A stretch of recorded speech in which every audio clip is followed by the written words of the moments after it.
Hello, out here with the BetaFPV 75 Pro, I think, mostly because I changed the camera to the C01. I tested it in my garden.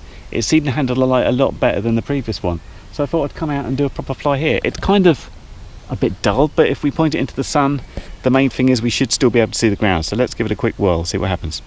So just before we take a look at the new camera, it's probably quite a good idea to remind ourselves of what the original camera looked like. This was back in August of last year, and this was the original camera on the quad.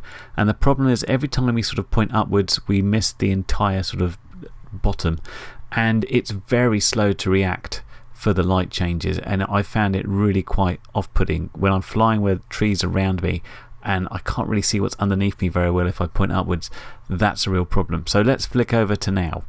So here we are taking off in the field. It's not a bright day. It's not too dark either, and the camera does good. I mean, it's not perfect. What I do notice is if you've already got existing shadow, that bit stays quite dark, but everything else is still lighting up. So when I point it in the sky, I can still see underneath.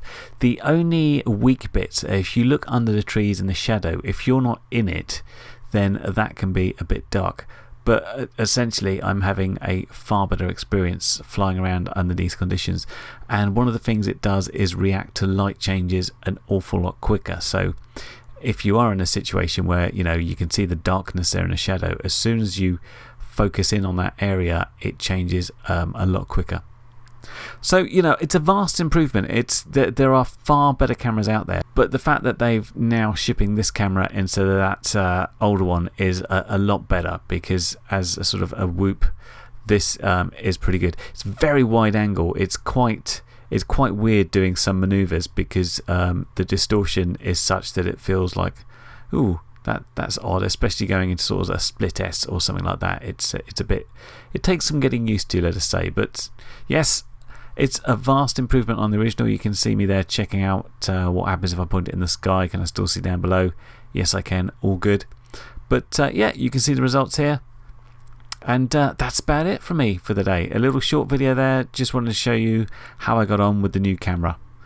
Better than the old camera by quite a margin. Anyway, hope that's helpful, and I'll catch you next one.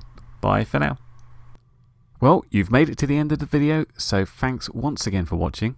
If you like what you saw, then please consider subscribing, and if you really like what you saw, then be sure to check out the link to my blog for a variety of ways in which you can help support this channel.